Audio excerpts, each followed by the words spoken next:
Hey, welcome to another episode of the BLERDDad podcast, a space where we get to nerd out about fatherhood and have unfiltered conversations. I'm your host, glennlawrence, and I'm very, very happy to be here with everyone. And guess what? I'm not tired. That's probably why this intro was very, very crispy, very, very upbeat. I got a nap. Steph's handling business. She's taking care of the little one and allowing me to do all the things that I need to get done. I'm working. I'm bringing this content to you all. Everything is great. Everything is grand, man. And I'm super happy. Yeah. So what else is going on in the world? Okay. Now, this podcast is called the Blerddadpodcast, and I realize I've been a little bit light on the blerding, but today I got to tell y'all, I saw Shang-Chi, and that movie is fire. It is fire. It is good. It is like top 3 Marvel movies. I could nerd out about it all night. Advanced screening.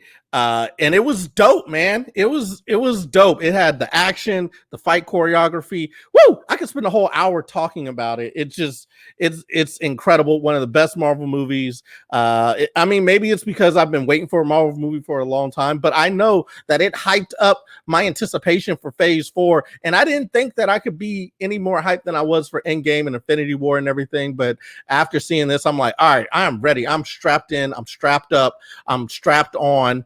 Pause. But I'm ready. I'm ready for it. It's going to be amazing. I can't say enough about it. So I could go very heavy into the nerd aspect there. I could definitely blerd out on that. And we might have to do that. We have to have a full blerd episode where we don't have a guest. But it's not going to be this episode. This episode, we got an amazing guest. His name is Terrance Gawith. There's a bunch of wrong ways to pronounce it.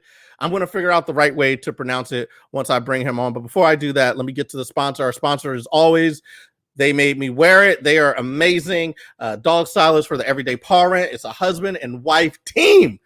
So you know there's love involved. And they're on a mission to help dogs discover their fashionable side. Whether there's a Halloween ball that they got to go to, you know what I mean? Dogs like to step out, especially with everything opening up. You know, they've got their little puppy vaxes. All right, I don't need to get into that. That's get too political. But anyways, you know what I'm saying. Why would I put that in a promo? That's stupid, Glenn. Let's start over. They Made Me Wear It. It's a husband and wife team, and they're on a mission to help dogs discover their fashionable side. Whether it's an awesome Halloween costume, affordable dress, comfy jammies, or custom designer gown, your fur baby will love wearing the latest fashions. Also, when shopping their store, you're helping to contribute to Hope for Paws, an animal rescue organization that works tirelessly to save and rescue the lives of abandoned animals. So what are you waiting for? Check out theymademewearit.com. Use code word blerd at checkout for 50% off the entire store. See, that's how you do it without controversy. Okay, but you come here because you want that controversy sometimes. And always controversial, our guest, Terrance Gawith. I hope he roasts me for getting his last name wrong, but we're going to get it right once he comes on here. He is originally from nowhere, Kansas. He started doing stand-up in the DC area while serving in the military. As a kid, he always tended to crack jokes and rip on people, and even at a young age, Terrance was always a little bit out of place because life was filtered through his humorous and humoric lens. Humoric's not a word, Glenn. Come on, get it together. All right. His style is a mix of his observations and outlandish random thoughts, and I'm sure he's going to give us plenty of those here tonight. And that made him a hit all throughout the comedy scene. He likes to blend his funny storytelling to give audiences a unique experiences. But in addition to that, and performing in comedy clubs throughout the whole country and everything, he's a husband and a father. And that is why we want to talk to him. So without further ado, I'm going to bring my new good friend, Terrance, on the show. Terrance, what's going on, bro? What's up, brother, man? I really appreciate you having me, man. It's good to be here. Good to be here. That was a rough intro. I apologize. I had too much energy. I was too juiced up. I don't even pay attention when people mess up my name anymore because it's just so common. Like, I grew up never thinking it was a big deal, and then I joined the military, and it's just gone from there. They just ruin it. Oh yeah. I remember. Wait, how do you say it? Gawith. So you got it Gawith. right the last time. Yeah. Okay, so Gawith. Yeah. All right, cool. Because Yeah. the English language, it could be a long A, it could be a ah, it could be a you know what I'm saying? There's so many different ways that it could go. Right. Yeah. So yeah, but I don't even pay attention to it anymore. You could have called me whatever. I'd have been like, hey, whatever, man. Thanks for having me. I appreciate it. That's the beauty of like the military, because my dad was in the military. I've grown up a military kid and been all over the country. But that's the beauty of it, because it really does kind of take away insults to a certain degree. Like you get a tougher skin. I feel like being in a military family, definitely being in the military, but also being around military people is just kind of like, it's kind of like a no nonsense, like, hey, shit, like why worry about like petty shit, basically? Well, yeah, because I mean, you really do in a lot of instances have lives on the line. Sometimes you're dealing with equipment, and so that deals with maintenance checklists, whatever. And then you're obviously dealing with combat, and nobody wants to take those types of risks, right? Like I wouldn't if I could get a blueprint for every step I need to take to do my best to not get killed by external forces. I'm following that checklist. Right. Yeah. Right. Yeah. But it's also too, man, like you're forced. It's a forced exposure to different cultures, and you're forced to mesh. Mm-hmm. You don't really have the option. And I know that's not saying that there's not still issues with like racism, sexism, things like that. But it's just, in a way, you're forced to mesh into an umbrella and just work. So, well, meshing is literally a life or death issue. Right. You know what I'm saying? Like it's literally life or death, whether you get along with this person. And so you might have all these preconceived ideas and notions or whatever, but they tend to melt away when life and death is on the line. It's like, is my racism going to supersede my desire to live? Exactly. And then once that is taken away, a lot of times those things will melt away. But then, you get back into society and peer pressure and all that other stuff. As a matter of fact, there's a book that my mom recommended. I forget what it's called, but it's about these two guys. One was from like rural Mississippi or Alabama, and the other one was like from Detroit or something. And they like just through their military service or whatever, they ended up, being on opposite ends of the spectrum. One very much racist, and then they ended up being like really, really close and all this other stuff.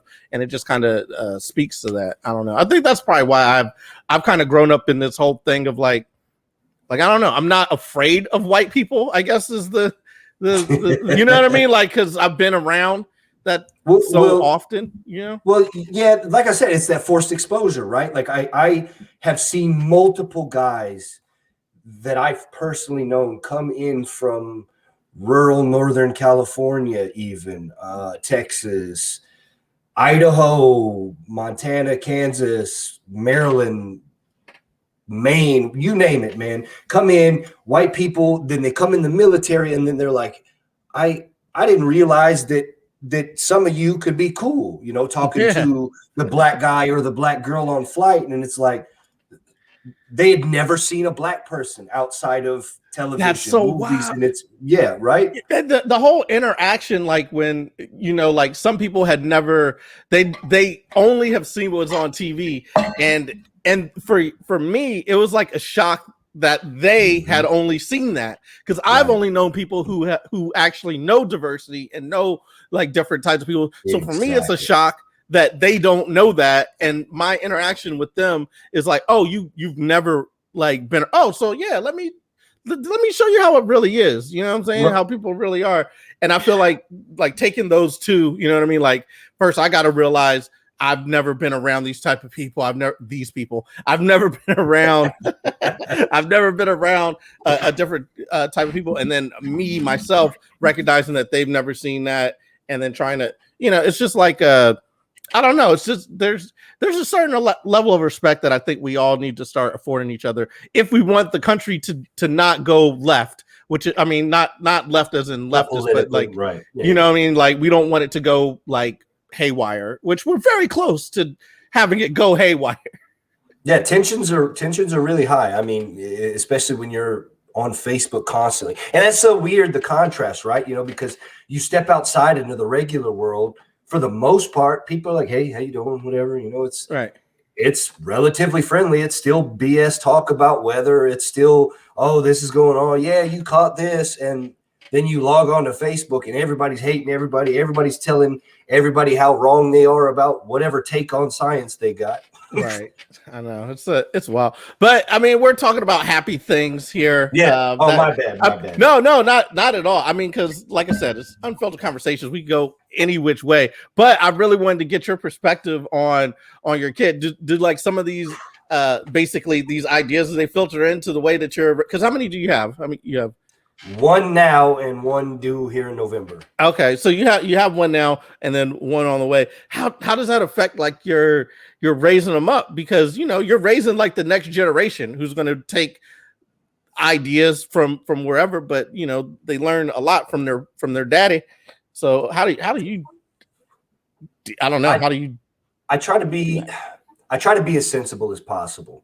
And I'll say this. I think there's an argument to be made that cultural appropriation is a bad thing. And I agree with nuance, but I also disagree because I think in some ways cultural appropriation is the goal, right? I think everybody should travel and experience different cultures to take from that and enjoy what they enjoy, strip away the bad parts, and then kind of reform a better culture, right? And then that would kind of go up. And I'd like to take that same approach in raising my child. I want him exposed to all the different ideals. I want him exposed to different religions and philosophies and things like that, so he can formulate his opinion, but with my guidance of how I think the world works. And with that, it starts with honesty. I think it starts with loyalty, and it starts with openness and respect. Nice. All right. I mean, it's funny that you say cultural appropriation is a good thing to some degree. I think you're right. I think that's true. I think the problem with most of these things is people don't understand the words that they're saying. So everybody just throws, if I were to want to train in martial arts or something, they'll be like, that's cultural appropriation. Or if somebody wants to wear, you know what I mean, like a daishiki or something, or it's like, oh, that's cultural appropriation. But cultural appropriation is less so doing something from another culture. That's not what it is. It's basically taking from that other culture without respect for that other culture, or giving back to that other culture. So if I actually do train in martial arts and want to carry on that legacy and do something positive with it, that's not necessarily cultural appropriation. You know what I'm saying? If somebody wants to wear the garb of a certain culture, but they want to practice the norms of that culture and respect it, that's not cultural appropriation. But now everybody's just like, oh, this person's doing that. That's cultural. It's like you're not understanding the words that you're talking about. I got to it the other day with not got into it, but somebody the other day hit me with oh, you're mansplaining or whatever. And I'm like, no. I'm explaining something as a man. Like mansplaining, there's a definition of what mansplaining is. And that's when someone else has more expertise than you, and then you talk to them as if they had no expertise and try to explain something that they are an expert in. It's not if I explain a subject to you, you know what I'm saying? If we're on the base level, it's not. So you know what I mean? It's like conflation, man. Yeah, it's conflation to see what can stick, because we've got to be at the nastiest level now. Like I recently read an article, and I don't want to go too far down this since we're talking about dads, but I recently read an article that's like one of the rules of media to perpetuate the hate and gain profit. But yeah, so it's like that's why I said I think cultural appropriation is bad in an essence, but with nuance, right? The nuance being that a lot of people overthrow that term. I think there's a lot of good in doing just that. If you see the way certain people practice their culture, their faith, there's something else, and you're like, that's the way I think people should live. And if it's not, diddling kids and murdering people, I'm okay with it. You know what I mean? Wow. Yeah. I mean, listen, would we be worse off if we did not have Justin Timberlake or Justin Bieber's? Would we be worse off if we didn't have the Justins? You know what I'm saying? Because people will be like, they culturally. I mean, like the Justins. They're cool. You know what I mean? I don't like with Justin Timberlake, like how he the thing that he has with Prince. I think that's a little bit weird, but I think music is the better for having Justin Timberlake in it. Yeah. I mean, you know, I don't know. People might hate on me, but you know what? I gotta be real. You know what I'm saying? I like dancing. I've gotten groovy to Justin Timberlake's song. You know, you went in sync with his music, but yo, speaking of so yeah, we're both Glenn. Careful, you're mansplaining. That's my sister. Don't do it. I'm mansplaining my sister all day long though, because she, you know what I mean. She's getting things wrong. You gotta poke buttons all day. Yeah, I gotta let her know what's up. It's brother splaining. That's what it is. Period. Brother splains you. And you take this advice.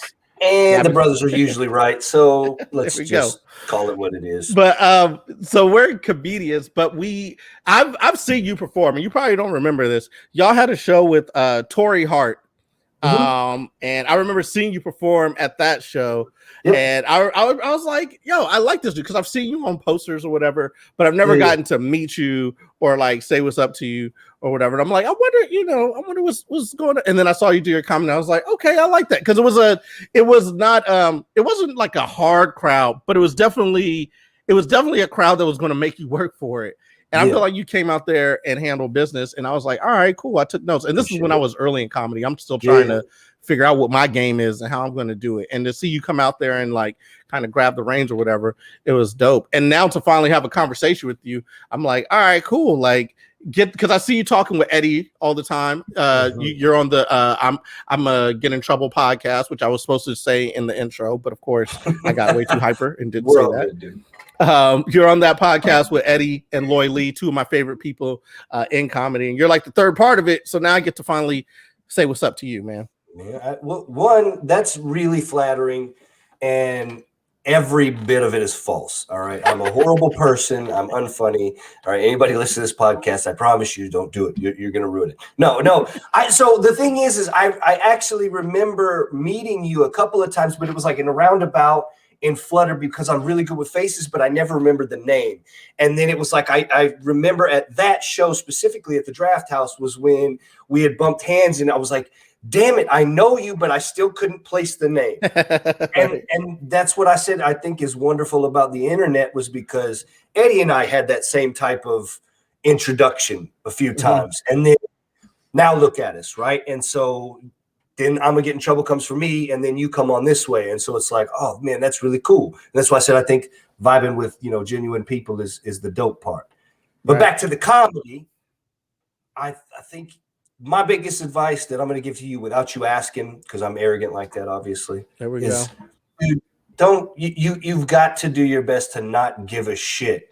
And I mean that in the best ways, in that if you think it's funny, it's funny. If it's hard, it's hard. That's it. That's all you can do is be you.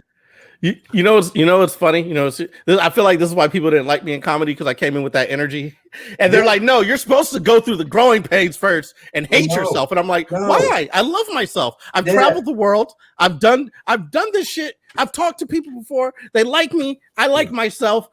You know what I'm saying? I genuinely have love in my heart for other people. Why would I go through the, like, I'm not self-hating. There's a lot of self-hating comics who like kind of resent you for not being also a self-hating comic. And I'm like, but why would I not like myself? Like, I'm kind of dope. I've kind of done dope things. I don't want to be conceited, but I enjoyed the place that I've gotten my life to. Knock on wood. I hope it continues to be awesome. But why I don't understand why I would, not do that. And so the hard part was just because I told my friend this, and I was like, I'm a funny person who needs to learn how to be funny on stage, right?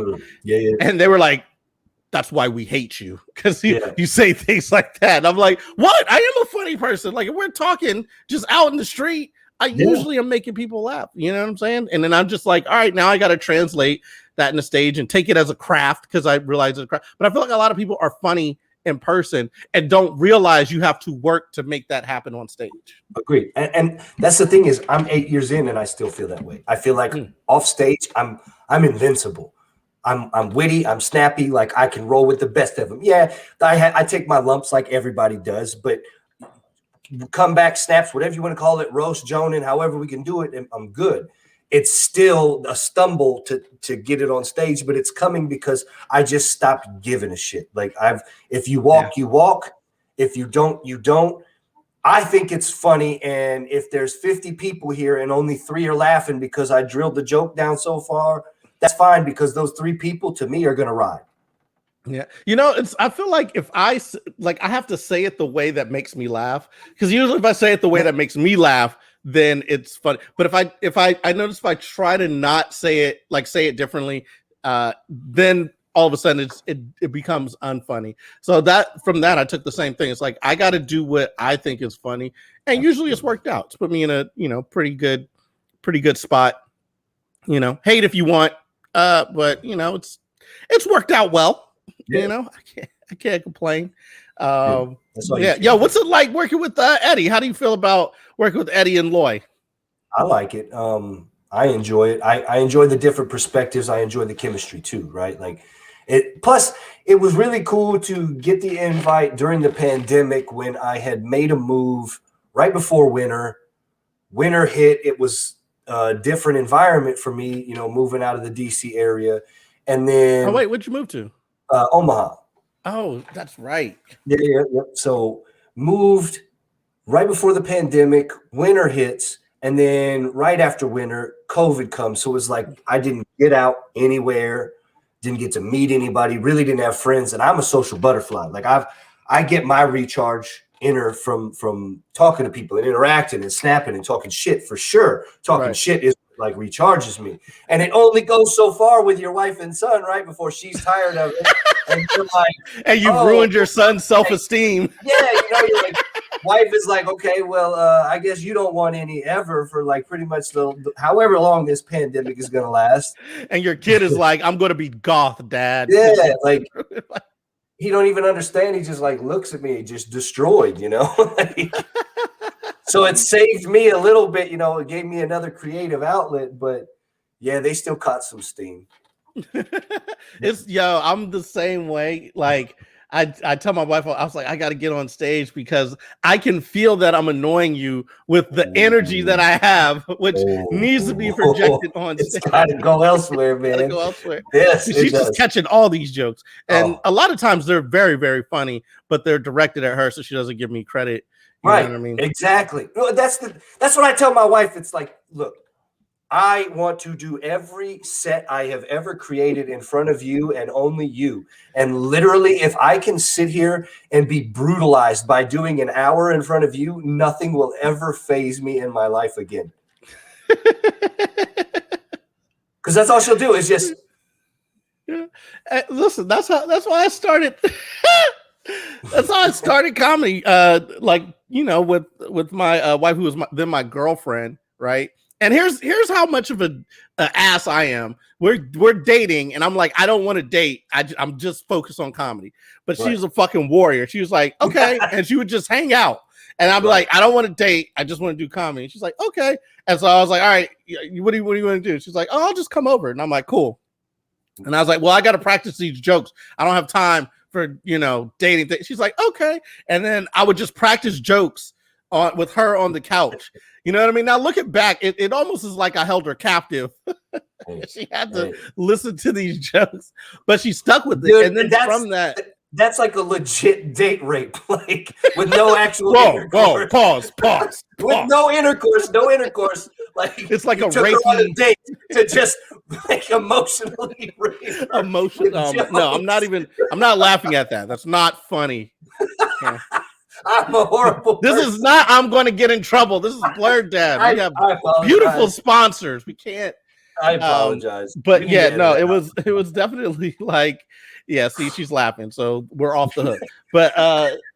But yeah, I would definitely be like, no, you're like, I'm just gonna say, and then we would sit there. But then she genuinely had fun, like just listening to me go through those jokes and seeing me work something out, and like it's funny because it's like you remember when Thanos had the Tesseract and he crushed it and all that glass was like around it and he moved it out the way and then there was a little infinity stone in it.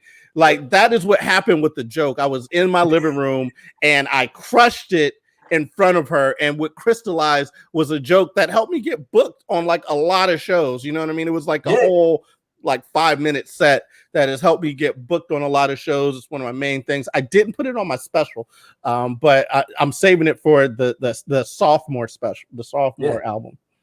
But yeah, that's the best way to do it though, man. Like, she is my harshest critic. Like, there's even when I'm at shows, because Eddie's criticized me before about, you know, bringing her. He's like, I couldn't do it. And I was like, well, it works for me because we're partners. Like, we're partners in crime. Like, this is what we do. So when she comes out, she's either working the door, she's pushing like whatever I've got as far as tickets outside. She's been barking before for us. Like, oh wow, all kinds of crazy stuff, right? Like, she's down. So hey, listen, in another life, we would have been pimps. I feel like we got them working, yo. Yeah, and Eddie do be hating. Eddie do be hating. Stephanie said Eddie do be hating. Eddie do be hating. But yeah, she's my partner, man. So it works out. How is it with the kid? Did you have to adjust so now? Because how old is he?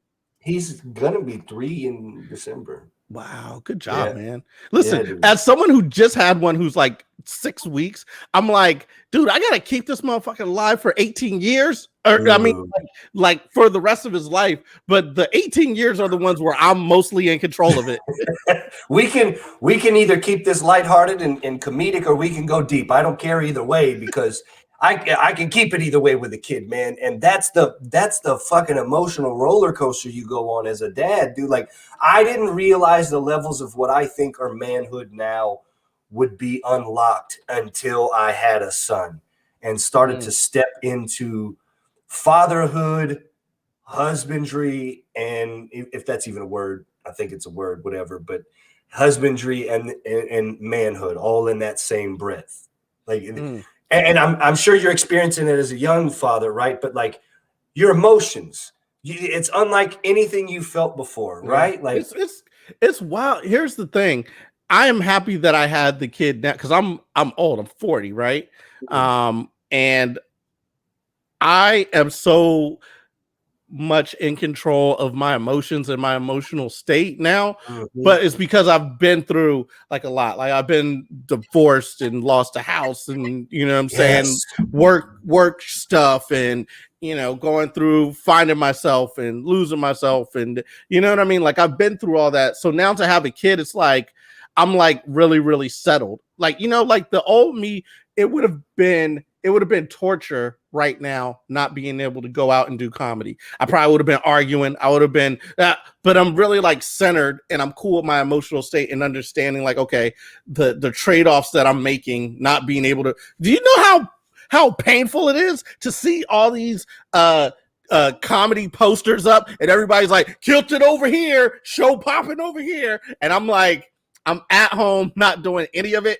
Like, I'm centered and I know what I'm doing. Like, so I'm cool with it. Like, I see it and I know what that is. I know when I get that feeling. I know when I get like a little annoyed around the house and where it comes from, and I'm able to like calm down with it. You know what I mean? So I'm so thankful that I've been able to have a kid at 40, as opposed to like in my 20s when I wouldn't have had any of that. And then you're taking out your frustration because you don't even understand your own emotions on this kid who has no idea of emotion whatsoever. He's just getting it from you, soaking it up from you. So but yes, it's running the gamut having the kid, like figuring out all that, and just being like wow, like just the level. Like, I feel like nothing counted before now. Like, you know what I mean? Like, like everything I did before was on easy mode. Like, I gotta turn the game up to all Madden now. It was a different level. Maybe not necessarily, well, obviously in difficulty, but it was just a different level as well, right? Like, everything changed. And everything you said is also 1,000% plus 1,000,000% true, because I'm not 40 yet, right? I'm about to be 35. That's 1,000,000,000% for y'all counting out there. That's for me though, at almost 35, I feel that exact same way as you, in that I know if I would have had kids previously when I thought I was going to have kids, I would have wrecked it. Probably redeemed certain parts, but definitely wrecked it in ways that I'm much more emotionally mature and much more in control of myself to be able to rein that in specifically for what you said. Like, Yeah. well, I remember it was about 8 months we were reading, which we don't do often, but we were reading that at about 6 to 8 months, they start to understand no. And at some point, he was doing something. I said, no, I said, no, I said, no. And then I went over and smacked his hand. And I was actually really ashamed that that was in my toolbox of responses. And it was that moment that I had already talked about it with my lady. I was like, I don't want to spank. I don't want to spank. You know, unless it's like life or death scenario where he's going to stick a fork in an outlet or something. And he's too young to understand that no. And it's like maybe that quick smack might create that connection to not do that. Right. But even then, I don't know. But I just knew that moment was like, no, I don't want to do that again. And I never thought I would have been like that ever. I know I wouldn't have been like that if I would have had him at 20 something. So you just had like a moment and you're just like spacha. Yeah, it hit me because long story short, I didn't have a good relationship, you know, growing up. So things happen, right? And so everything for me just got funneled through anger and everything. So I was just angry. Like I get sad, but then it would flip, my temper go skyrocket, and I'm just fury, right? So I knew what? I would have taken that on my kid. You know what? Look, I'm just looking at you. You got the face of somebody who looks like they might be angry. I was much more angry until I had my son. Like he forced me to slow down, bro. But the same thing that you said, like I also had to go through a divorce. I had to lose so much dignity and self-respect and everything to then find the things I appreciated about me and then go forward. And then here we are. Right? Yo, you know what's funny is like people were like, yo, you do comedy or whatever. Like, isn't it hard? Aren't you afraid to bomb? It's like, I bombed at marriage. Like I bombed at life. Like what? You're not gonna hurt my feelings. You know what I'm saying? Like I'm grown. Like, you didn't find me funny. So neither is my wife. And I live with her. I have to put my peen in her and flop around a few times a week. You know what I mean? Like, and pretend that I'm good at it. So you ain't hurting me. But no, that's a big thing, you know, like in terms of discipline and are you going to spank or not? Because I have a different take than I think a lot of people. Beat them, mercy. No, I'm just joking. Like that's my take. No, that's not at all. But no, my take is this: like I feel like spanking is like it's a tool in the toolbox, and its place is because there are things that kids can do that will cause them physical harm in the real world. And when like any type of discipline, you're trying to discipline them to understand that, you know what I mean? So I think if you're using it in the proper way, it can be useful. So I feel like a lot of people want to throw the baby out with the bathwater, you know, no pun intended, but like people want to like take abuse and say that is why you can't ever spank because all these people who are abusing. But I think it is like for you, like if he would have touched that outlet, physical harm would have come to him. So you cut off that avenue of physical harm by causing a lower amount of harm to him to actually showcase like that would hurt. You know what I'm saying? So it's almost like level of affection.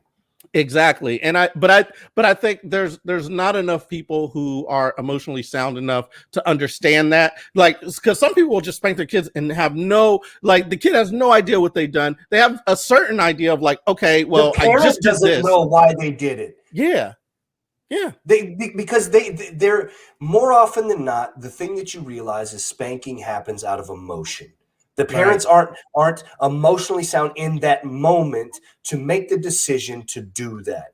If something were happening, the kid were to do something that crossed your line as a parent, and you thought about it and said, okay, in 15 minutes, if it was at this threshold, then we go. I would maybe forgive that. I don't know that would be a way to do it, but that would make more sense than no. God damn it! I said no. Whap, whap, whap, whap. Like right, and then you're upset, and then you know because you start talking about things that happen at work that have nothing to do with the spanking. Yeah, yeah, man. I don't know, but that's just my thought. Although I have not been, but the other thing is some kids don't need to ever be spanked. They just understand. Like it never gets to that point where you have to use that tool. You know what I'm saying? Like you never have to pull that out of the toolbox. I think there's a certain things people are like, I'm gonna spank my kid just for the sake of spanking your kid. That's like an extreme case. You know what I'm saying? Like your kid's not always going to be trying to put a fork in a socket. So you're not always going to have to do that.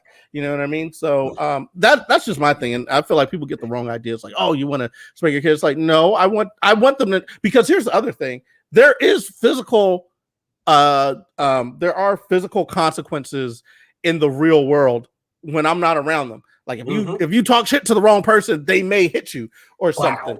And you have to be aware of that. I was actually just going through my head because I saw that Shang-Chi movie and I'm like, yo, he's definitely going into martial arts like as soon as possible. Oh, for sure. But I've already been wrestling and doing like little bits of jujitsu with my son. And he's, like I said, 2.5. Yeah, of course. Hell yeah. It's fun in general anyways, because you'll see, man, like 6 weeks, right? You've got, I say realistically about 4 months. 4 months maximum, and you'll be comfortable probably tossing him around a little bit. And then more.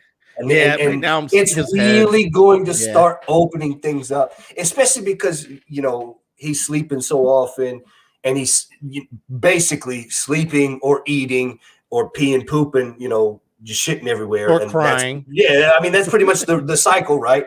And it's rinse and repeat every day. You don't really get that bonding. And that, like, within the next, like, 4 months, you're going to get that bonding. You're going to see he's, like, a little more resilient. You're going to be like, hey, buddy, flip. Oh, this is going to get fun. And then it just goes from there, bro. It just goes. I mean, he's starting to do little cool things, but it's like you don't know if they're voluntary or involuntary because, you know, their nervous system is just is getting together. But you want so bad for it to be real. I do. Like no, today, you smiled at me, bro. You smiled at me. Wait, I made a joke and he laughed. Like today, he put his hand up to his mouth, you know, like he wanted something to eat, and then he pointed to the kitchen. I'm like, oh, he's smart. No, he said, no, this dude pointed to Australia. He knows. He knows. He's a world traveler. Yeah, man. You start putting all those things onto your kid, and it's just kind of exciting to see how he responds. Like he's responded to my voice when, you know, I walk in the room. I mean, and the thing about it is in this household, because you were saying on your last, I'm sorry to cut you off, bro, but you were saying on your last podcast that he's at the point now where he can see you now, right? Like, yeah. Okay, so like he's at the point now where he can see you, and he's like, hey, focus in. I love that. That was such a cool phase, man. When I remember walking in, I was like, he knows me now. Or he's at least aware of me. Right. So it's like I'll be in the room, and before they're just like looking kind of like Stevie Wonder, Ray Charles, just like, right. Yeah. And so now, because before I could just sneak out the room and go do something else, but now it's just like, it's like that scene from, remember Justice League where Superman was fighting all the Justice League and the Flash tried to run around him, and his eye was just like, and then Flash realized like, oh shit, he can see me. I was about to say, he just. So he starts looking around. I'm like, oh snap! Also, big shout out to the Snyder Cut. Oh, fire! Yo, do you watch the Marvel stuff? 4 hours. Do you watch the Marvel stuff too? I do. The Shang-Chi movie. I didn't think that I would get hyped. Yeah, I didn't think I would get hyped, but it was fire. It was hot. I'll check it out for sure, man. It was good. I actually enjoyed the new Suicide Squad. It definitely blew the other one out of the water without question. 100%. Just like at the very beginning, I was like, oh, I think I'm going to like this. Oh, absolutely. Like within the first 5 minutes, I was like, this is already better. They're not trying to do 14 storylines and a background. Yeah. Like right now. The thing is, I feel like I was connected to the characters just immediately. Like the part that I realized that I was going to like it was when Pete Davidson was sitting next to that little weasel. He's like, oh shit, I don't fuck with werewolves. Like, that part, I was like, oh, I think I'm going to like this movie. This is my type of humor. I was going to say, like, everything about that plane ride was like, I was like, okay. They're setting up, you know, good, funny dialogue, but it didn't feel like it was trying so hard, like previous DC movies, to emulate Marvel. They were just like, this is our storyline. This is what we would do. Sure, it's a little congruent, but we don't care. Like, it's just there. Yeah, and I think it's like not taking itself too serious. Like, I think the other one was like, this is Deadshot. This is, and this one was just kind of like, no, there's a shark over there that can talk, and this is just a squad. It's just a squad. These are just the people. This guy is, So I don't know. I love. You know who they are. Just go watch it. Duh. You know what you wanted to see. I'm just gonna give you some fun with it. It was great, man. That's one of my dreams, and I hope. I don't know. I don't think this will ruin it. Hopefully, Marvel sees this and they're just like, "Oh, you want to? Okay, well, let's prime him to direct the movie." I would love to direct a Marvel movie. That's one of my. I would love to direct a Marvel or DC movie, whichever one approaches me in either direction. I would love to do a DC movie. I would like to do a Blue Beetle DC movie, or a Static Shock DC movie. I actually want to do a really, really good Oliver Queen movie or trilogy. You look a little Oliver Queenish. You look like you could be Arrow. He's definitely one of my other favorites on the DC side, outside of Batman, obviously. Right. So the two rich white dudes are your favorites. Yeah, why not, man? They're the exact opposite of everything I was. It's what I want to be. A rich, overprivileged white dude. Like, when do I get access to that? Yeah, that actually brings us to our blerding question, which is, what do you nerd out about? What's the thing that you nerd out about the most? What do I nerd out about the most? I think realistically, it has to be video games. Oh, word. Yeah. Oh, because we could go into this subject. What's your deal? My big deal is, I mean, God, man, I play so many games, but I'll go down the list of probably some of the games I think are my greatest that I've ever played. And Breath of the Wild blew me out of the water. Is that a PS5 exclusive? That is the Nintendo Switch. Ooh. The Nintendo Switch, The Legend of Zelda Breath of the Wild had blown me out. Like, it's one of those, like, that is one of those games. I wish I had a neuralizer for Men in Black, the little stick that had the little thing that they flash. I wish I could get for that just so I could forget it to play it all over again. Right. I feel that way about like that, Red Dead Redemption, the series, and the Arkham series. Like, those are like my holy grail of like kind of video games, dude. Oh, but there's so many other ones that like I play. Last of Us, dude, I don't know, man. We could go on. I feel bad because I used to be a serious gamer. Like, I'm talking, I was deep into all all the first person shooters. Did I just out nerd you accidentally? I mean, you're current nerd because I just haven't had time to play video games. But I'm on the NRW channel and we're gonna start playing some games. We're gonna start gaming because gaming is where it's at right now. It's like the new thing. And it used to be my thing. But I haven't played all the games that you're talking about, like except for the Zelda one. Like, I've seen, heard about, and I'm like, oh, I want to play that, but I just know I don't have enough time to do it. I'll buy games and then they just sit on the shelf and I don't even open them up. I don't know how you can't, like, I understand you've got bills to pay and mouths to, contribute to feeding, however, man. I don't want to assume you guys' dynamic because I've never met Stephanie. Nah, we're poor. We don't eat. Okay, then, I'll send you guys some ramen and say that I sponsored some people for 25 cents a day. You heard how I read the sponsor messages. We don't get paid here. Oh, man. I lost what I was thinking because I just thought about ramen. No. It just sounded good. You're talking about the games that I don't play. Dude, you got to get on them. I don't know how you can't, like, all the bills that you got to pay, you still got to find ways to do it, man. You've still got to experience, if nothing else, you have to experience Breath of the Wild. I'm going to get the new Madden. I'll probably play that for a while. I've been nerding out. I've been playing chess because I figured I need to learn how to, like, when I had a son, there are certain things that happen. I'm like, all right, I need to know old man shit. Like, so I started reading the Wall Street Journal and playing chess because I was like, I need to be able to teach him these two things. Good steps. I don't know how to play chess, and I feel like less of a man because of it. I felt so manly when I learned how to do a tie. I was like, oh, I can pass this off to my son. Hell yeah. Right. Do you ever have that thing where like you learn how to do something, you know how to do it, and then like you're like, wait, did I learn this correctly? Like if I pass this down, am I just going to be passing them down wrong shit? Yeah, all the time, man. It's so crazy how you like I thought my mind went down rabbit holes before, right? Like because I was already like, oh, I'm always thinking about things. I'm always doing this, right? I already have an analytical mind. But now with a kid, it's like I go down the rabbit holes and then I go through the tunnels. I go find the little like groundhogs and then the little like naked moles and their little dens and then where the ant colonies are and find my way back. Dude, it's ridiculous. Yeah. And that's all because of a kid. Yeah, the one that I've been going down now, I've been watching these series on Netflix about aliens and stuff. And I'm like, yo, our children may be the first generation to actually like interact with an alien species.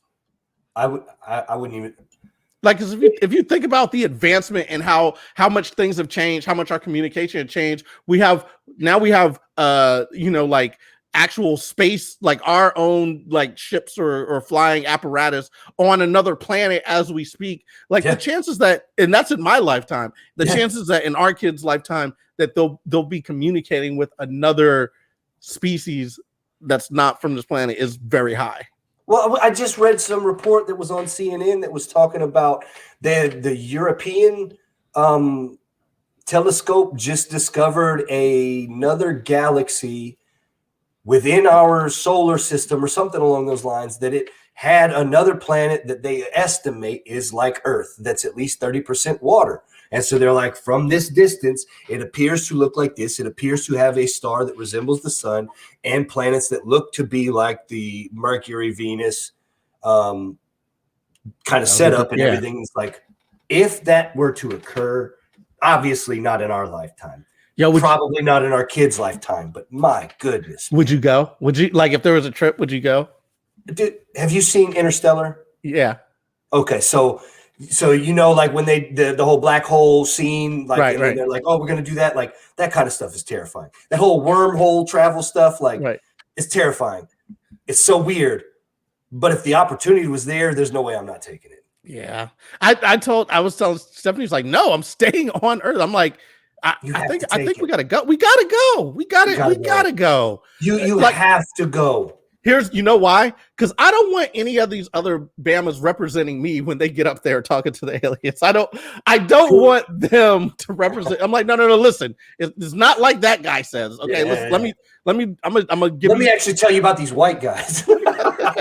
Hey, you know what? I have a whole like set that I'm doing on this shit, and one of the jokes that I'm thinking about is like, why don't aliens ever take black people? And I'm like, you know what? They probably have, but we don't snitch. Like, we're not gonna, like, when the homie comes scoop you, you don't like rat him out. You know what I'm saying? If he holds you down, true. You don't. You're like, nah, he held me down. He gave me all this alien tech. Like, why would I say shit? What are you talking about? Yeah, it's exactly that, dude. And that's why they take up the white people. That's all like the poor white trash, right? Like the old Jeff Foxworthy joke, because they'll just be out there. Well, you know, I was taken because he came down the woods. Nobody's gonna believe that, dude. Because you got dudes that talk like that with a PhD that are sitting there speaking on like COVID or something. They're like, oh, he's dumb as shit. You know? Nope. Yo, it's a weird rabbit hole to go down. But yeah, I don't know. It's just I look at this kid and I'm like, damn, there's so much like promise or whatever. And I want him to be prepared for all those eventualities. But also it's like really hard because you can't run a garden hose over them of information. Right. You know what I mean? So it's like they're small, they can only sip up so much. So it's like, all right, what am I going to put in this straw? You know what I mean? Like what and it's almost like a choose your own adventure. There's only like, that's the one thing I would tell my kids. Like, look, life is like a choose your own adventure novel. It's great. You can be anything you want, but just realize as you start making choices, anything you want becomes less and less. You know what I'm saying? Like from the beginning, like at this moment, you could be the president. You could be the supreme ruler of the world or whatever. But as you make choices, as you get older, you know what I'm saying? Then those opportunities go away, just like in a choose your own adventure book. And it's funny that you say that, man, because I'm almost 3 years in this game, and that's exactly how my wife and I have ran it. And let me tell you, doing that, and I think from my perspective, if you do that and remain on the same page with your wife in that you guys are a unified front in public and you correct in private, if you think something, should have been handled a different way, you guys are butting heads on something, that happens behind closed doors, period, point blank. Does not happen in front of the child. And you give them the choices of what they can do and things that you can live with, it sets that foundation. And that's the thing that we've been doing with him, to say life is about choices, and you got a whole lot. These are the ones you should make. This is what we think you should go with. And if you deviate from this, if it's certain things, obviously you're going to have to suffer, but other ones, hey, you just missed out on this because you chose this. Cool. It's like, yeah, and it kind of sucks, but sometimes you can't have it all unless you're going to become Tony Stark or Superman and figure out how to have superpowers so you could do multiple things or clone yourself. Like, that's the only way you're going to be able to figure out how to have those other choices and make those other things happen. But it's kind of a cool thing. I saw your little one on Facebook. He had his feet propped up, looking like a young prince. I was like, all right, look, I love it. I love it to see him he's just like, what? Why wouldn't I have my feet up? I'm getting driven around. You'll see. That's why I said, man, I'm so excited for you. Like, I'm so excited for you. We've like I said, kind of gotten to know each other a little bit more through Facebook interactions than more so in real life. And, the conversations back and forth, I ain't lying, man. Like, you're in for one hell of a ride, and it is super, super dope. And it's the little things, like you're going to be so surprised at how early his personality shows. And you're going to be like, that's me. That's her. Oh, that's a little bit of you. Okay. Right. I wonder what things he's going to do that are me that are going to annoy me. And I'm like, that's me, and it's annoying.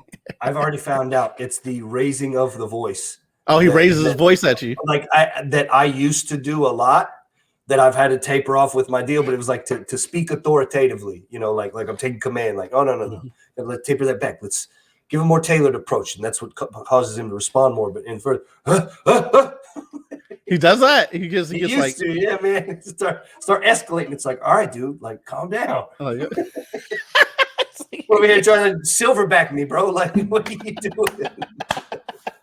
It's like, starts huffing and puffing. I'm telling you, you don't realize like how crazy it gets, but then I'm a soft ass now, like I always said beforehand, like, my son do this, I'll whoop him. Like, now I'm like, hey, come here, buddy, let me hug you. I know, right? I got to figure out because I do silly shit, you know what I'm saying? And it's like mistakes, you know what I mean? That happen, like, or I'll leave cabinets open or whatever, like silly shit like that. And I'm like, man, what is he going to soak up of like those little things of my personality that are going to like drive me crazy? And I just, because you want the best for them. Like, I don't want to leave every cabinet open in my kitchen, but there are some times when I make my dinner, I go sit down, and I look back in the kitchen to go grab something, and every cabinet is open. And then I'm like, and I can't blame anybody but myself. But if I'm here by myself, I'm like, oh, I just go and close the cabinets. But other people, when they live with you, they get it. Like now, Stephanie, she'll tell me about stuff, and I'll be like, oh, okay. Or I'll get annoyed and be like, well, then close them. But I know that's going to rub off on him. So I'm like, wait, I got to. But that's the thing, is it makes you more aware. Like being a father, if you take it seriously, even halfway, it forces you to look at your weaknesses, where you're being lazy, and what the things you can shore up. Like, because you know the things what you are, what you're not. And when you try to lie to yourself or lie to your kid, they're going to pick up on it, and then they're just going to pick up on your nasty habits. If you take it seriously, you're like, damn, I got to address this. Like my temper, right? Like that, like my temper is damn near non-existent compared to where it was before.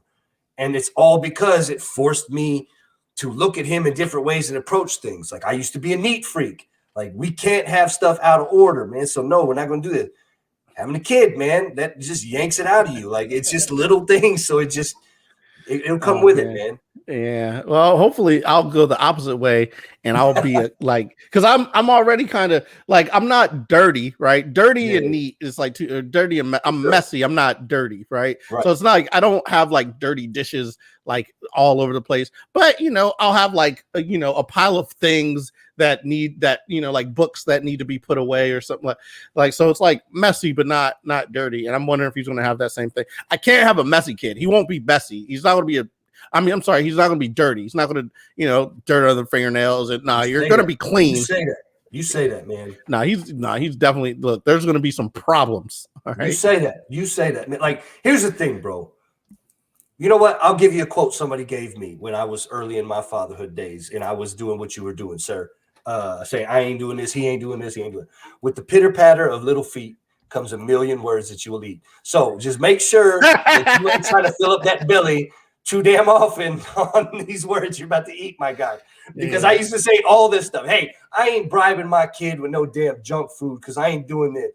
I've done it. I ain't bribing my kid with no damn screen time because I'm going to set it. I've done it. Like, it's everything. Now, I've worked through it to where, that stuff is tapered off and it's within healthy limits, I think, because I don't want to be super strict. But, man, damn it if I'm not full off a crow all the time. I mean, I definitely said he's not listening to Coco Melon, but I will say there have been some times when he's crying crazy, like because he has those multiple level of cries. He'll have that like right, and then he has. It's funny how you can tell, right? Yeah, it's just like the like I want something, and then there's like come on, and then there's the all right, I'm really sad and distraught, and then there's like the red face shaking, voice reverberating. That like hits like an octave in my ear as like a dad, and I swear I just want to like.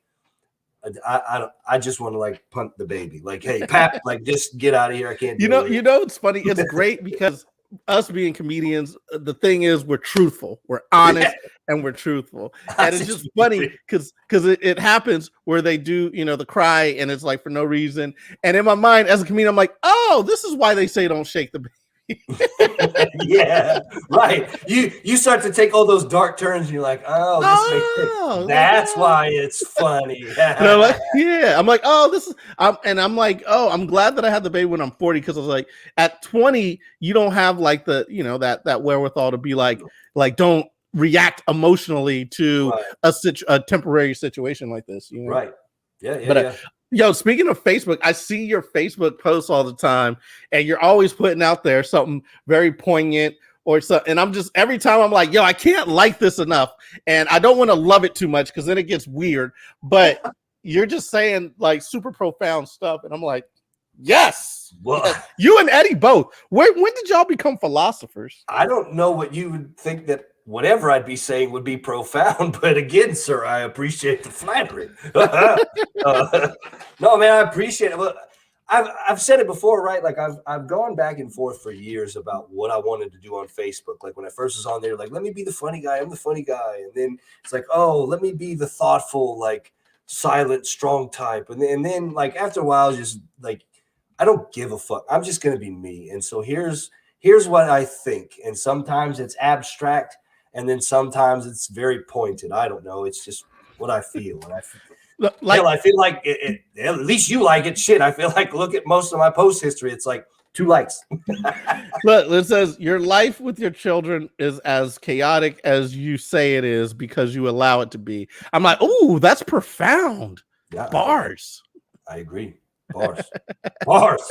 But you'll say things like that. I'll be like, yes. Like you said, hold on, wait, because I'm just going through and there's one that you're talking about people wearing jeans and cutoffs at the gym. Not as profound as some of your other ones. Yeah. Definitely not profound. But no, they're just things, like I don't know. Sometimes I get into these modes on Facebook, like where I got time today, you know what I mean? Like someone will post something like, oh, I got time today. So let me let me just jump in here and have an argument. But it's funny to me because a lot of times people they can't recognize, like, I think the biggest problem, and I said this before on Facebook because I'm just I was like, have you ever thought, what if I'm wrong? Does that cross anyone's mind ever? Like, what if I'm right. wrong? Yeah, that's my whole thing. Like, I don't understand how many people can just walk around saying that they know this and they know that. And I'm like, bro, I barely know what the fuck is going on. Like, I'm just trying to make it to tomorrow, bro. Like, the more you age and the more you realize that everything is crazy and outside of your control, and the only thing you are in control of is your choices and your emotions. It humbles you, man. Like it puts you in your place and makes you realize, like, maybe I should be nice, maybe I should be cool and whatever. But man, people are weird, right? Yeah, dude. People they get into these modes of like they know for certain that this is right, and I'm like, I don't know. Yeah. No, it's not. And I think like I have these conversations with people because I'll just jump in and I'll just put my little 2 cents in, and I feel like a lot of times they like you can tell the level of respect that people have for you by how they like start responding to your comments or whatever. Right. So they'll think that they can just respond to me any type of way, and then when I respond, it's usually like I'll break things down, because a lot of times I don't just respond just to be responding. Like I'll have like, like a rationale behind things. There are facts behind it. You know what I'm saying? Yeah. There's usually like there are studies, or it came from somewhere. You go in with your emotions in check, correct? You kick in the door with your emotions in check with precise fire. Yes. Yeah. Yes. And then I've gotten this a lot. People be like, I can't talk to you. I ain't taking this seriously. I'm like, why? Because like I'm correct. Like I don't understand. Like I don't understand why you can't engage in the conversation when you're losing it. Right, because you have reached the capacity of your ability to explain your argument. You've now lost, and so you have resulted in just exclaiming that the other side won't get it. You exclaim that the other side is an idiot, et cetera, et cetera. It's ridiculous, bro. It's ridiculous. But I feel like you would people definitely can grow when they don't take those arguments and like, oh, I'm not going to talk to you anymore. Once you start cutting off communication, then you stop yourself from growing, because there's always something that you can glean from the conversation that you're like, hadn't considered that. Maybe I was wrong. Right. And then you can allow yourself to grow in the conversation. You know what I mean? And I think there needs to be a lot more of that. And I don't think that it's a thing that people have. I feel like I think everyone is so caught up in their ego, which is basically like their fear of death, you know what I'm saying? Like manifested in a lot of these arguments, like that they won't allow their opinion to be corrected or to possibly be wrong, because then it would mean that they aren't as worthy. You know what I mean? And it's like the death of their ego is what is happening in that moment, which actually physically feels like a death to themselves. So they can't admit that they're wrong to something little. I don't know if that was getting too deep into like existential thought or whatever, but no, dude, that's why we're on the Blerd podcast, right? We can nerd out whatever. Exactly. Like, that's what it's there for, right? Yeah, I did it. Yeah. I did a lot of like yoga and stuff and meditation. That's where all that comes from. Yoga, man, that's a workout. Dude, I'm certified. I'm certified in yoga. I'm a certified yoga instructor. Yeah, that's no joke, man. I remember I was like, yeah, yoga, okay. Yeah, okay. And then one time I was like, all right, I'll sit down and do this intro to yoga. Okay. Tell me why the fuck I'm sweating my ass off and hurting from just sitting up straight for 20 minutes. Yeah. Bro. Yeah, dude. You start shaking, but it's great. It's like gets your mind right. Like that physical exertion, when you get to that point where you're shaking like that, that's called the edge. You get to your edge, and then you figure out how close you can get to your edge, and if you can go a little bit further. And each time that you do that, it pushes your edge a little bit further, which strengthens you as a human. Yeah, absolutely. And all of that stuff is like part of like being a well-rounded human, right? Like experiencing other people, kind of getting your mind and body right. Not necessarily like going to the gym and throwing around weights and something, but do something. Don't just sit around eating like McDonald's and stuff all day, and kind of, get out, think about things, get some fresh air, talk to people, like a little bit more than that. Like you can't just sit around logging into Facebook all day and reading, one-sided politics because an algorithm told you what to say and think. Yeah. Yeah, I've had this crazy thought that like because we're all trapped inside, literally there is like a couple companies that could just beam you all your information. Like if you sit inside all day, right? Mm-hmm. And they're feeding you all the information, you could think that things are burning outside and you walk outside, it's not like that. And they could feed different information to each of these different people and make all these different people think something totally different is happening in the world if you don't step outside of your one source of information or talk to people or go experience life for yourself. That's that's why you gotta move. This is why I love the military, because you gotta move, you gotta get around. It helps. I was just about to say, man, like it's some staggering statistic. I don't fully remember what it was, but I think it was census data that said something along the lines of 30% of Americans have a passport, only 30% compared to like 80 some in Europe. And then contrast to that, something like 48 or 52%, a pretty like down the middle line, but enough to be very staggering amount of people in America have never lived outside of their county. County? That's insane to me, bro. Like that's wild. How can you honestly think that you have any right to vote on anything, to talk about anything in the world when you don't know the world? You know your world. Then I have to reel myself back and realize I'm in a fortunate position to have been in the military and traveled. Not everybody gets that because it's not easy to leave your county. But it's actually easier than it's easier than people give it credit for. Like with a couple $100. I mean, well, not now because of inflation, but before with a couple $100, you could go travel somewhere. You could go somewhere, get a hotel, and just hang out for a night in another city. And guess what? You can go right back home and it'll all be safe. But there's such like a fear of like moving outside. But I think it stems from just human nature. This is the thing. In America, life is fairly easy. Like life is hard when you're born as a baby. Like you could easily like not make it if we didn't have all this civilization and everything around us. You're born in just like a forest. Life is difficult. Yes. You know what I mean? Like a bug could bite you, you get infected and die. You could not find the right food chain, essentially. Exactly.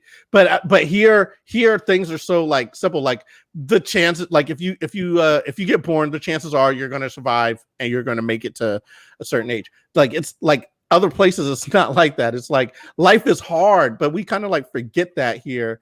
And I think that harshness and that how hard life is what keeps people staying to what is safe. And what is safe is what you have been born into, where you are. You know that your county is safe because you have survived that long in it.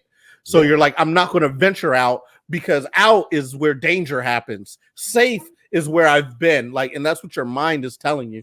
So getting outside of that comfort zone, going to travel somewhere, even hopping on a plane, getting in a car or something, it's like it's a big thing to growth as like a human. And I think more people need to do that. Life happens outside your comfort zone.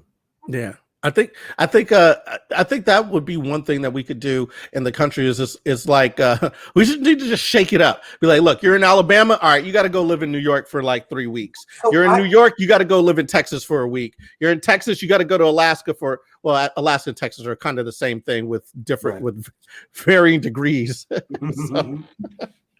So like, but you got to move around the country. You got to move around, see different people, get different perspective, shake it up a little, like a snow globe. I think we've settled too much.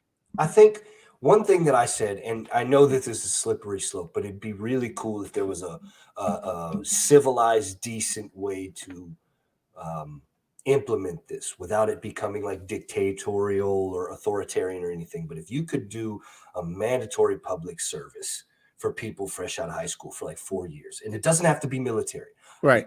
Along the way, you become a cop if you want. You become an EMT if you want, a paramedic if you want. You become, I don't know, a teacher even. But you get the training and the credentials for 4 to 5 years or something. And then you go and be that at fill in the blank in this county or that. Or something. Like a librarian or something. Or just something.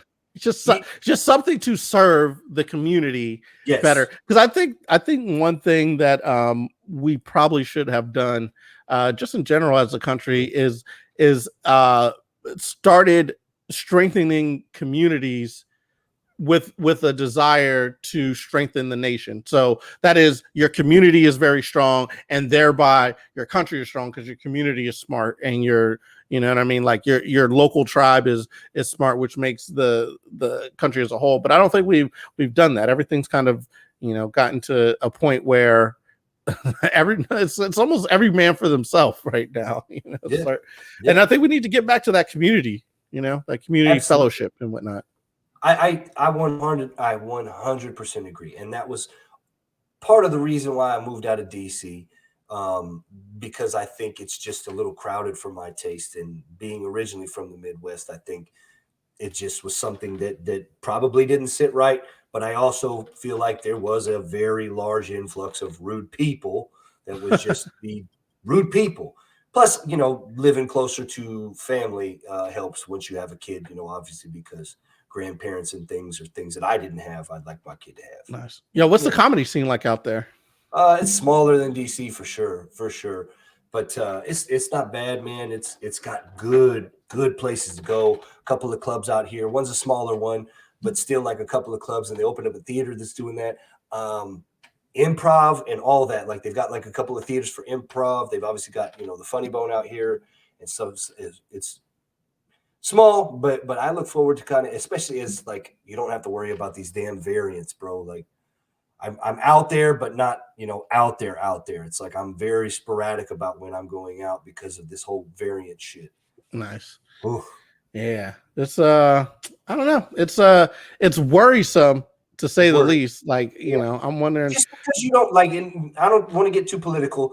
All I'm saying is you just don't know. Nobody knows. And I'm more afraid for my son than anything. Like my sister said, love the idea of service. Yeah. Like, look at that. We're coming up with ideas to save the country here, bro. This is why we had to be on the podcast with me. Yeah, man, because it would also give you some like skills. Like you'd have marketable skills. And like, let's say, you know, we're two dudes coming out of high school and we both jump and become EMTs, right? We get the training, we go off. Maybe we love that shit. Now we go off and retire, man. We become permanent, go off. Maybe I hated it. Okay, you know what? Let me go to college. Let me go and train whatever I want to do. Or you know what? Let me go off and do this job, et cetera, et cetera. Like, yeah. But I mean, at least you show that you have more of a stake in that community, that life, that thing to build everybody up, man. Like, because you're out there helping people. You'll see that the poor communities, whether it's black or white, is the same damn thing. You got crime of the same color, drugs, whatever. It's all the same people, man. It's just weird, misplaced hate. Well, I think also the value system in the country got messed up because we started. So this is a whole other tangent, but like money is supposed to be a representation of value, but we started valuing money, thereby bypassing the whole purpose, which is to do things that create value. Yeah. You know what I mean? So because we're not creating value and all we want is money, like we don't do things to create value, we just try to figure out the way to get the money, and that becomes our main focus. You know what I'm saying? Instead of creating value is like building something, serving somebody, doing so, you know what I mean? Now we're just chasing after the dollars and not really giving anything of value to our community. Yeah, for sure, man. Like that's why you see, like, I talk about that often with my wife. Is that's the big problem with comedy, is the business side, that there is a business side, right? You have places that are like, come do the comedy. This is where the comedy happens. And that's a bit of a gigantic misnomer, because comedy happens everywhere. Comedy happens at my day job when I'm yucking it up with people and talking shit and being in the moment. Comedy happens between husband and wife. Comedy happens between father and son and everything. Comedy happens on the BLERDPodcast podcast every so often. Every so often. Yeah, this was dope, bro. I could talk to you for a long time, but I want to respect your time. Make sure that I know you probably have something amazing to go do. Rated TG Comedy, is that you? Yeah, man. Yeah, I'm actually trying to work to get it formalized, but I've got it out there as hashtags and such. So, you know, it's like one of those first claimer type things. If I get everything in and it ever becomes a dispute, I can say, hey, I put it on the internet first. So there you go. No, I like it. I like it. Rated TG. That's dope. I appreciate it, man. Because yeah, man, you got a lot going on for you. Don't let Eddie get into your head, okay? Don't let I appreciate that, man. He's holding me down. Yeah, Eddie Lyles is, man. That guy he's dope, man. He's holding me down because of his weight. Yo, what about Lloyd Lee? You like Lloyd Lee's your boy too? You like Lloyd's my guy, man. We do have the NRW stuff together too. Hell yeah, man. Yeah. Nerds rule the world. Yes, sir. Hey, I appreciate you watching our shit, by the way. Like, I support silently. I don't think the stuff needs to be shouted out, but I support, sir. Look, let